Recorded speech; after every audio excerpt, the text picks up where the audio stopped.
జై సద్గురు బ్రహ్మ మహారాజ్కి.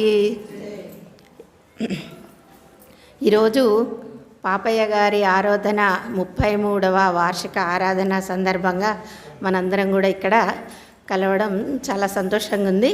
అందరూ గురువులు వచ్చి కార్యక్రమాన్ని సక్సెస్ చేశారు.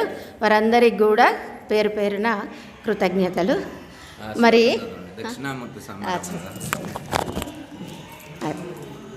శ్రీ దక్షిణామూర్తి సమారంభం శివరామ దీక్షిత మధ్యమాం శ్రీ బురహానార్య పర్యంతం వందే శ్రీ పాపయార్య గురు పరంపరాం. మొట్టమొదటిగా మా గురువు గారైన పాండ్రమ్మ గారికి నా ఆత్మ ప్రణామాలు. మరియు నాకు జన్మనిచ్చిన మా తల్లిదండ్రులకి కృతజ్ఞతలు, ధన్యవాదాలు. ఆ రుణం తీర్చలేమనుకోండి, ఒకసారి గుర్తు చేసుకుందాం.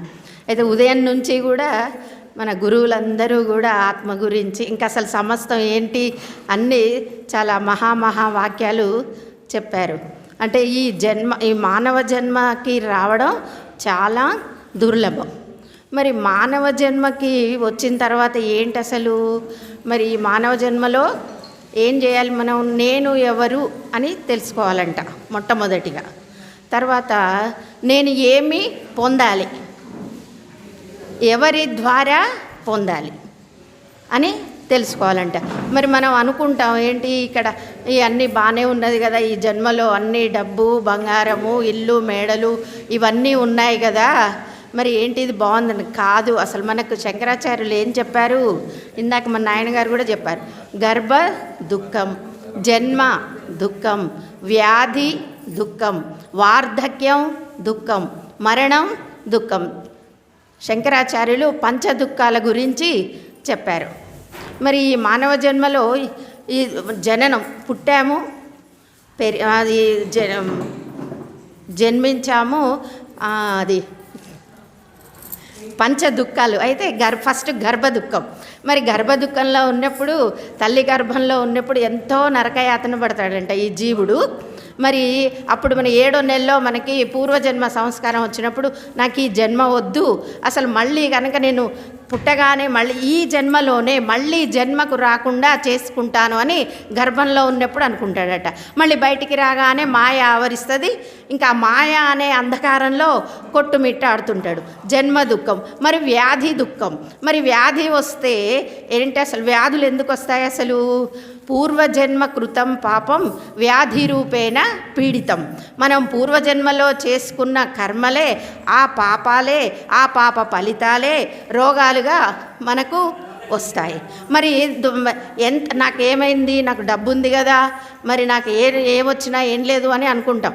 మరి పేదవాడైనా, గవర్నమెంట్ హాస్పిటల్లో అయినా, కార్పొరేట్ హాస్పిటల్లో అయినా మరి అనుభవించే బాధ ఒకటే, వ్యాధి దుఃఖం.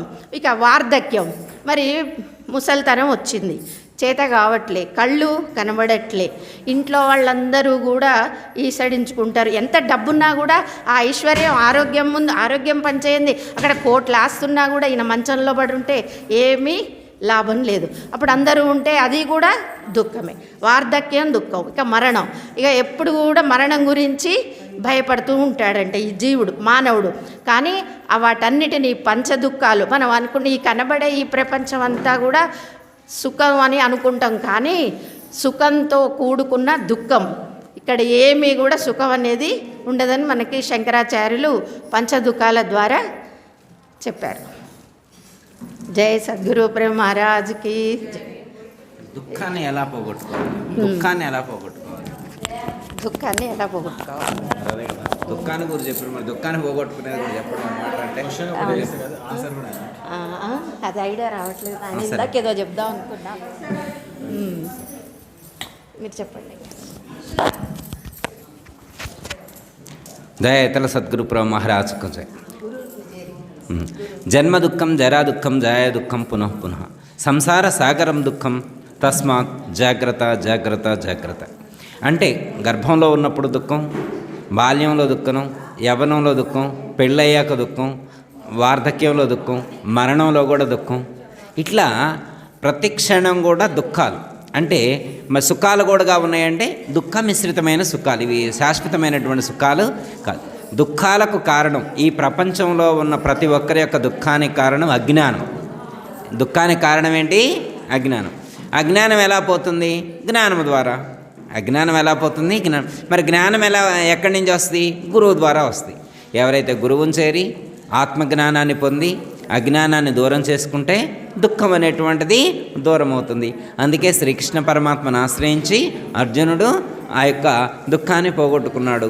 మనం కూడా మన గురువును ఆశ్రయించి దుఃఖాన్ని, మరి ఇప్పుడు మనందరికి ఇప్పుడు దుఃఖాలు ఉన్నాయా లేవా? అంటే ఇప్పుడు ఏమన్నారు ఇందులో? గురువుని చేరి జ్ఞానాన్ని పొందితే దుఃఖం పోయిద్ది అన్నారు. ఇప్పుడు మనం అందరం గురువుని చేరిన వాళ్ళమేనా కాదా? ఇప్పుడు మనందరికి మరి దుఃఖాలు ఉన్నాయా లేవా? లేవని నేను అనుకుంటున్నాను. మళ్ళీ మీరు ఇంటికి పోయిన తర్వాత నాకు మోకాలు నొప్పి, నడువుల నొప్పి, తలకాయ నొప్పి, మెడ నొప్పి ఇవి అనకూడదు. ఎందుకంటే దుఃఖాలు లేవు మనకి. దుఃఖాలు నాకు వాళ్ళ అప్పులు లేదు, వీళ్ళ అప్పులు లేదు, ఫోన్ పోయింది, డబ్బులు పోయినాయి, బంగారం పోయింది, రేటు రాలేదు, వ్యాపారంలో నష్టం వచ్చింది అనకూడదు. అంటే దుఃఖాలని అనకూడదు. మనం దుఃఖాలని అనకూడదు. మరి వాటిని ఏమనాలా? అవి కర్మఫలాలు. వాటిని ఏమనాలా? గత జన్మల యొక్క కర్మఫలాలు. అవి దుఃఖాలు కాదు. ఓకే. ఇతర సద్గురు ప్రభు మహారాజ్ గురు అందరికీ జయ గురు.